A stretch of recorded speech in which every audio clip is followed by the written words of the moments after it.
Pessoal, boa noite. Dando continuidade à disciplina de resistência dos materiais, hoje vamos estudar a lei de Hooke. Nós demos uma introdução um pouco relacionada a isso na aula anterior, abordamos a definição. No entanto, a gente vai ver com mais exatidão hoje, não só a lei de Hooke, mas como outras definições que a gente vai ver mais à frente.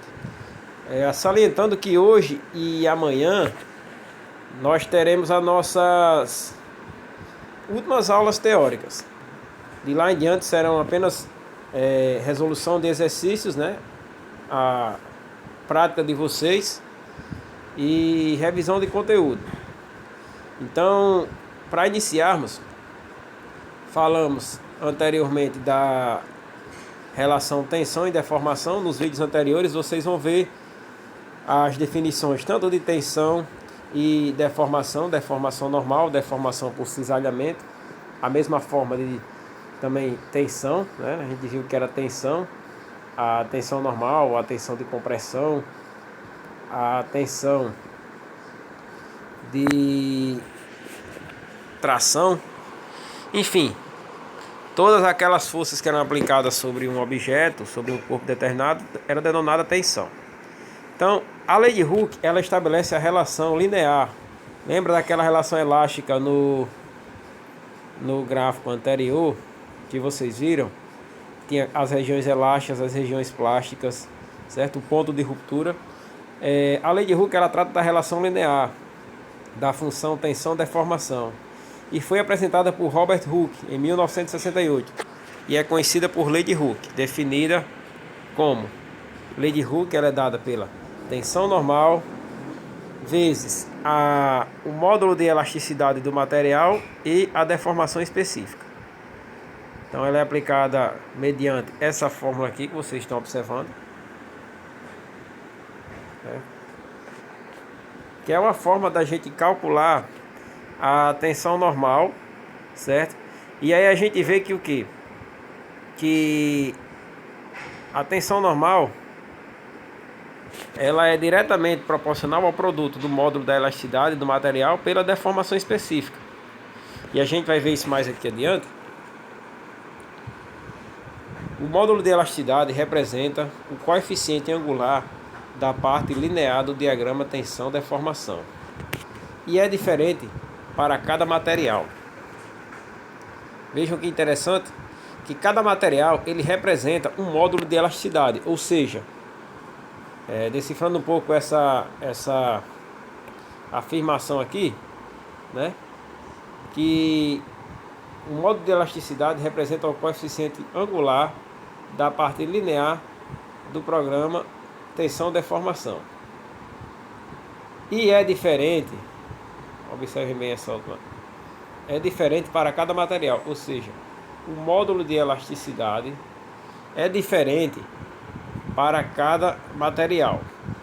Se resume nessa frase: o módulo de elasticidade é diferente para cada material, ou seja, cada material ele possui um módulo de elasticidade diferente, ele possui uma forma de, no grosso modo falando, por exemplo, né, você esticar o material.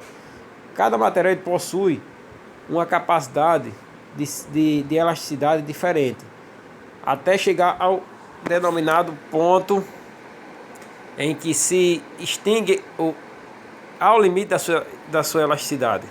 Então, cada material ele possui esse módulo. Cada material ele tem um módulo, ele pode ter uma elasticidade maior ou menor. A lei de Hooke é válida para a fase elástica dos materiais, ou seja, a lei de Hooke, é importante vocês lembrarem bem dessa definição aqui, ela é válida para a fase elástica dos materiais. O que é a fase elástica? Eu vou voltar lá naquele gráfico que vocês viram na aula passada para mostrar o que é a fase elástica, o que é a região elástica.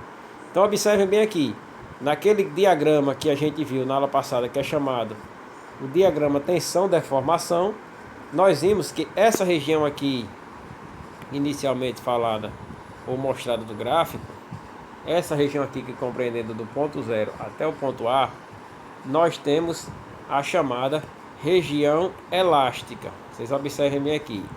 Quem não entendeu, quem não sabe a explicação desse gráfico, pode acompanhar o vídeo da aula anterior.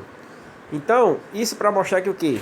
Que a lei de Hooke, ela trata apenas para essa região elástica aqui do gráfico. Então vamos voltar lá para a definição. A lei de Hooke, ela é válida para a fase elástica dos materiais. Vou marcar aqui mais uma vez. A lei de Hooke é válida para a fase elástica dos materiais.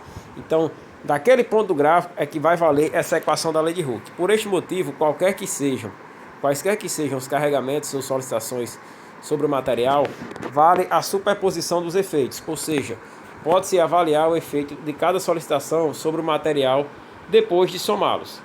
Alguns valores de E, né? Lembrando que esse E aqui representa o módulo de elasticidade do material, esse valorzinho aqui da equação, certo? Vocês lembram bem o que significa as variáveis? Esse E representa esse aqui, o módulo de elasticidade do material. Então, voltando lá para o texto, alguns valores de E são mostrados na tabela seguinte. Para a maioria dos materiais, o valor do módulo de elasticidade sob compressão ou sob tração são iguais. Ou seja, o que eu quero falar, o que o gráfico mostra aqui, que cada material, pessoal, ele tem um módulo de elasticidade. Observem bem isso aqui. Destacado, por exemplo, aqui em vermelho, nós temos aqui o aço. Então, essa coluna aqui representa o módulo de elasticidade. Então, a elasticidade do aço, ela está variando, certo? Nesses valores aqui, denominados módulo de elasticidade. Então, observem bem que o aço ele tem um valor, o alumínio ele tem outro, o bronze ele tem outro, e assim por diante. Para mostrar que cada valor ele possui um módulo de elasticidade diferente, ele possui um valor diferente. Então, com base na elasticidade do material, nós, por exemplo, podemos utilizá-los a nosso favor, né, de um determinado tipo de obra, de construção, e assim que se é trabalhado, certo? Os materiais eles são escolhidos com base na sua resistência, com base no seu módulo de elasticidade, observando também o princípio de quê? Da eficiência e do custo. Hoje em dia tudo é custo. Vocês entendam como essa forma que sempre vai haver a questão do custo. Então, há um custo-benefício. Materiais mais resistentes, com materiais também que possuem um bom custo de aquisição. Bom, quando a barra é carregada por tração simples, a tensão axial, aí aqui é dada a fórmula, a tensão axial dá igual a divisão aqui P sobre A, no caso onde P representa a pressão e a área, e a deformação específica que vocês já viram na anterior, é dada das seguintes equações. Combinando estes resultados, no caso vocês vão observar aqui que combinando essas duas equações aqui para tensão axial, destacado em vermelho aqui, tensão axial, e de azul, deformação específica, né? Você tem a tensão e tem a deformação. Quando você combina esses dois resultados com a lei de Hooke, tem-se a seguinte expressão para o alongamento da barra. Não se assustem, pessoal. Vocês vão resolver esses cálculos, vai ficar muito mais fácil para entenderem. Combinando os resultados, né? Ou combinando a tensão axial com a deformação específica, isso é apenas dedução. Você tem-se a expressão para o alongamento da barra, ou seja, deixa eu jogar aqui de preto. Alongamento vai ser igual ao produto da pressão com o alongamento total da barra, certo? Dividido pela elasticidade vezes a área do material. A gente vai ver isso com mais detalhes mais à frente. Então essa equação mostra que o alongamento de uma barra linearmente elástica é diretamente proporcional à carga e ao comprimento, e inversamente proporcional ao módulo de elasticidade e a área de seção transversal. Ou seja, o que é que isso aqui quis dizer, pessoal?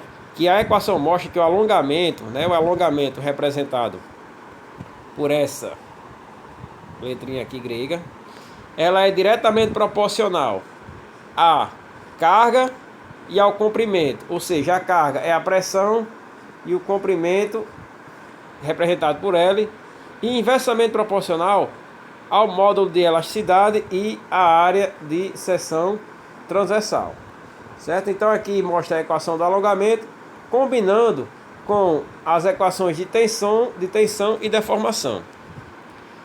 O produto é A, ou seja, a elasticidade vezes a área, é conhecido como rigidez axial da barra. Às vezes, pessoal, a gente pode entender, né? Eu gosto muito de dizer em sala de aula, professor, é muito complicado. Essa forma de falar tá muito científica falando, mas é a forma como a gente tem que trabalhar, a forma como o técnico ou o profissional da área tem que se relacionar com um determinado conteúdo, né? Entender o que é que significa cada coisa dessa, né?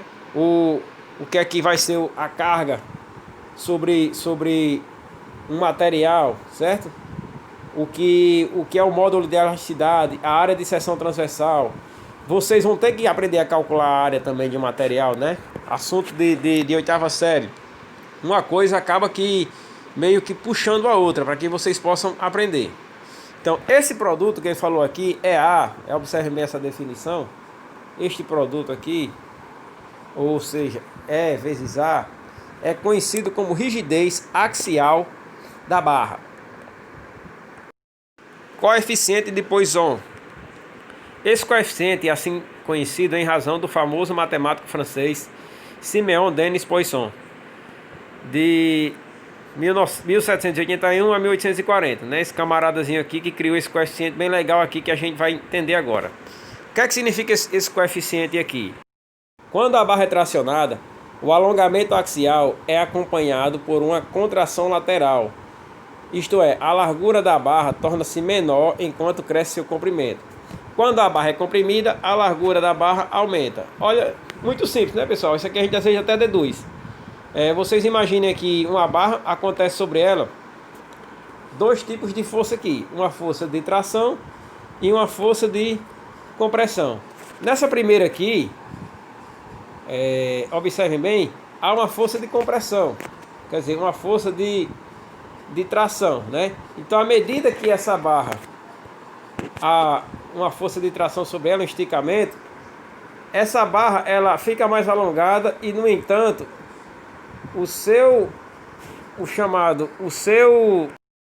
a sua largura ela diminui.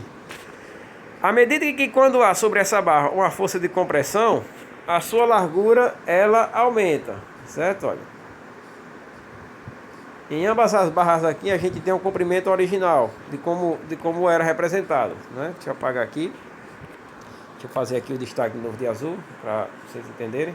Então, em ambas as barras nós temos um comprimento original. Quando você puxa, estica, ela vai ter uma largura menor. E quando você empurra, ela vai ter uma largura maior. Então isso nada mais é do que o chamado coeficiente de Poisson, né? Esse camaradazinho aqui que acabou calculando esse coeficiente aqui. Então ele quis dizer o seguinte, que a relação entre as deformações transversal e longitudinal é constante dentro da região elástica e é conhecida como relação ou coeficiente de Poisson. Então é conhecido como, representado pela letra V aqui, deformação lateral dividido pela deformação longitudinal, certo?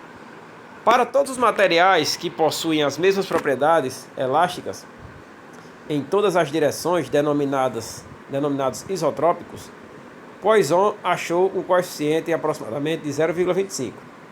Experiências com metais mostram que o valor de V usualmente encontra-se entre 0,25 e 0,35, ou seja, os metais ele possuem coeficiente entre 0,25 e 0,35, que é o valor dos coeficientes dos metais. Se o material em estudo possuir as mesmas propriedades, qualquer que seja a direção escolhida no ponto considerado, então é denominado material isotrópico. Se o material não possuir qualquer espécie de simetria elástica, então é denominado material anisotrópico. Um exemplo de material anisotrópico é a madeira, pois na direção de suas fibras a madeira é mais resistente. Ou seja, pessoal, A madeira é aquele material que, se você puxar, você não vai conseguir verificar uma diminuição da sua área. Até meio que vai haver uma ruptura se você fizer uma força de tração sobre ela, ou se você empurrar também. Então, quando esse material encontra esse tipo de resistência, é chamado material anisotrópico. Já o material como os metais, por exemplo, você puxa uma barra de ferro, se ela tiver possível de puxar, se ela tiver mais uma temperatura que possibilite isso, né? Um metal em si, quando essa relação ela é fácil de verificar, à medida que você puxa, há uma diminuição na área, ela é chamada de material isotrópico, né? Em geral, os materiais metais são isotrópicos. Bom, aqui nós temos a aplicação de exercício, certo? Que na verdade vai ser mais prática da nossa aula, na aula seguinte, certo? Que à medida que a gente for resolvendo os exercícios, vai ficando mais simples para que vocês possam entender. Mas esse primeiro enunciado aqui vamos tentar, quer dizer, vamos resolver para vocês, né? Então vamos lá. Então imaginem, antes da gente ler o enunciado, vamos observar aqui que a gente tem uma barra de ferro aqui, representada nessa imagem aqui, certo? É apenas uma barra de ferro, aqui ó, destacada em vermelho. Não precisa nem destacar, vocês já estão vendo o desenho aí. E nessa barra, vocês estão vendo aqui que é aplicado sobre ela uma força de tração. Olha só. Essas duas setinhas aqui, elas indicam, olha, que alguém está puxando essa barra, está esticando aqui.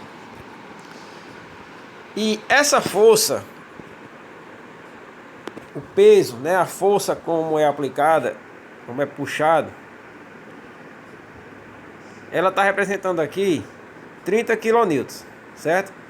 A força de tração axial, né? A chamada força de tração axial, ou seja, o cara está puxando, é como se tivesse um cara de 30 kN, botando a força de 30 kN puxando isso aí, está puxando de um lado e do outro. Essa barra também, ela possui um comprimento aqui, é um pouco grande, né? Um cilindro de 5 metros, ou seja, de um espaço a outro aqui, ela possui o que? 5 metros. Então vamos ler o que é que diz o enunciado. Determinar a tensão de tração e a deformação específica de uma barra prismática de comprimento L 5 metros, seção transversal circular com diâmetro 5 centímetros.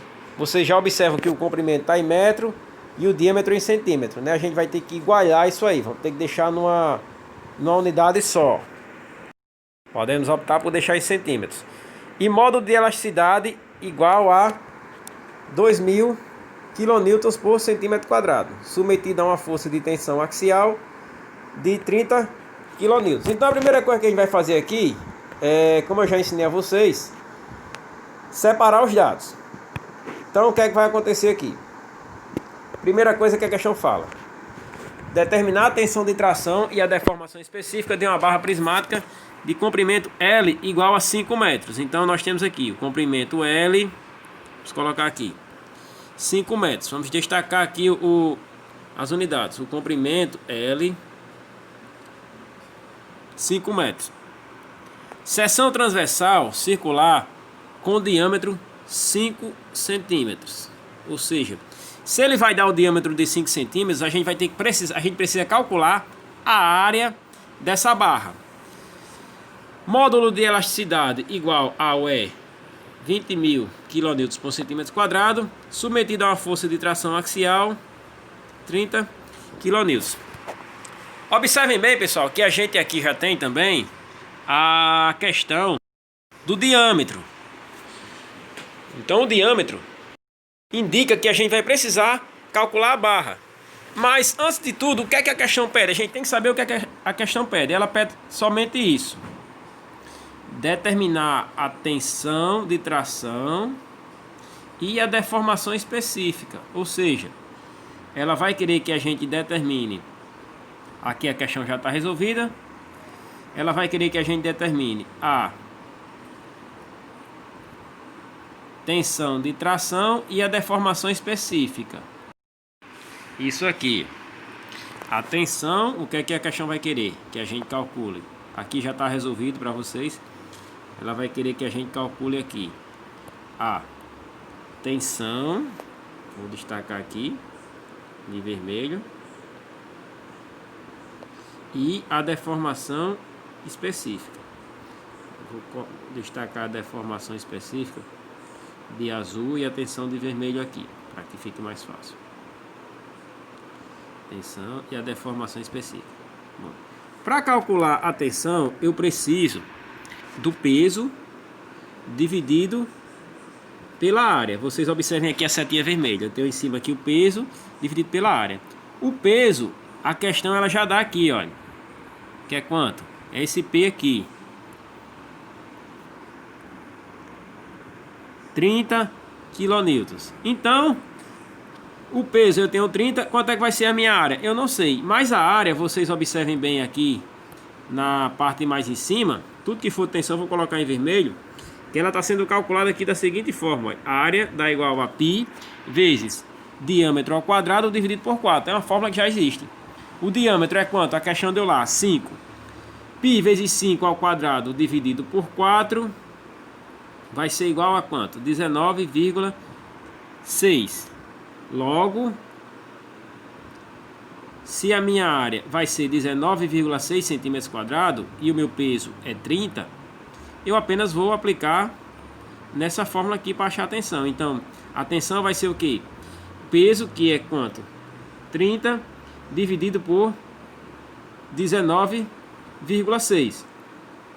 Logo, 30 dividido por 19,6 vai ser igual a 1,3 kN por centímetro quadrado. Por quê? Porque o meu peso está em kN e a minha área é em centímetro quadrado. Simples. Ou 15,3 megapascal. Por quê? Eu dei essa resposta aqui, ou 15,3 megapascal. Porque se eu multiplicar 1 kN por centímetro quadrado vezes 10, eu vou ter a minha resposta em megapascal. Certo? Então você pode dar nessas duas unidades. Ah, professor, eu queria deixar somente em kN por centímetro quadrado. Não tem problema. Já finaliza a questão aqui. Bom, outro ponto que a questão pede é a deformação. Deu atenção à deformação. Então, para calcular a deformação, eu posso utilizar essa seguinte fórmula aqui. A deformação, ela vai ser igual a o alongamento dividido pelo comprimento da barra, certo? Só que para eu saber o alongamento, eu tenho que, para eu achar a deformação, eu tenho que saber o valor do alongamento. Qual é o valor do alongamento? Esse elementozinho aqui, olha. Só que eu tenho que saber qual é o valor desse elemento. Então, para eu saber o valor desse elemento aqui, eu tenho que submeter primeiro a essa equação aqui, certo? Então, como é que eu vou fazer? Alongamento vai ser igual ao peso vezes o comprimento da barra dividido pela elasticidade vezes a área. Então, deixa eu apagar aqui para não carregar muito. Então, eu tendo isso aqui, eu só vou aplicar na fórmula para achar o valor do alongamento. Quanto é o peso? 30 vezes, deixa eu apagar aqui para facilitar. O peso é 30. Observem bem aqui. Esse 30 é quem? É o peso vezes 500. Quem é 500? 500 vai ser o alongamento da barra, professor. 500 por quê? Aí vamos voltar aqui à questão, olha. Lembra que eu falei lá que o comprimento ou diâmetro estava em centímetros aqui, olha. Se estava em centímetros, a área eu também dei em centímetros quadrados. Logo, esse comprimento aqui, ele está em metro, eu transformei também para centímetros, para tudo ficar em centímetros. Então eu volto aqui, voltando de novo a esse quadradinho aqui azul. Esse 30 vai ser o peso, vezes 500, que é o comprimento da barra, vezes 20.000, que é a elasticidade, que também dá aqui na questão. Observem bem aqui, esses 20.000 é dado na questão, que é o SEzinho, 20.000, vezes 19,6. Quem é 19,6? A é essa área aqui, ó. Professor, por que 19,6 que você colocou aqui? Porque foi o valor que a gente encontrou aqui. O valor da área, 19,6. Aplicando nas fórmulas, eu vou achar o meu alongamento, o valor total de 0,03 ou 0,0382 centímetros. O alongamento ele é dado em centímetros. Haja vista que a área vai ser centímetros quadrados e o diâmetro também em centímetros. Então, achando o valor do alongamento, eu apenas vou aplicar na fórmula. Eu vou pegar esse valor aqui, 0,382, que é o valor do meu alongamento, e vou dividir por L, que é o comprimento da barra, que é quanto? 500. Então, feito isso, eu vou ter a minha deformação aqui na setinha azul vai ser igual ao que? O alongamento que eu encontrei dividido pelo comprimento da barra, que vai ser quanto? 0,0382 dividido por 500. Essa vai ser o valor da minha deformação. Dividindo isso, eu vou ter essa resposta: 0,0000764. Ou esqueçam isso aqui, pessoal. Esqueçam essa parte aqui. 0,00764. A resposta vocês podem dar em centímetros por centímetros. Ou vocês podem multiplicar esse valor por 100 e a resposta ser dada em porcentagem, certo? Então, só para a gente calcular esse valor aqui, 0,00 são 4 zeros, 764 em porcentagem, vai dar um valor que a gente pode calcular aqui. Então a gente pega esse valor 0,00764 e vamos multiplicar aqui por 100. Então a gente pode vir aqui na calculadora, né? 0,0000764 vezes 100. Eu vou ter o que? 0,00764. Como é que eu vou colocar essa resposta? Na forma de porcentagem, não é isso? Ou seja, a minha deformação ela vai ser o que? Deixa eu destacar aqui. Deformação ela vai ser igual a 0,00764%. Ou seja, a questão ela deu o valor da minha deformação, né? A deformação final aqui em azul, e respondida também dando o valor da tensão. Professor, é complicado? Não é. Se vocês forem praticar de novo essa mesma questão, né? Atividade para vocês hoje de casa, vai ser praticar essa questão até entender como calcular a tensão e a deformação específica, utilizando a lei de Hooke. E na aula que vem, a gente vai resolver mais exercícios, certo? Já sendo um pouco mais complexo aqui. Então a gente encerra por aqui. Fica esse exercício diário para vocês, que é resolver novamente esse exercício 1 aqui, que vocês estão observando aqui, né? No caso meu aqui está todo marcado, mas é para tentar explicar a vocês da melhor forma. Primeiro passo, separem os dados e tentem entender a questão.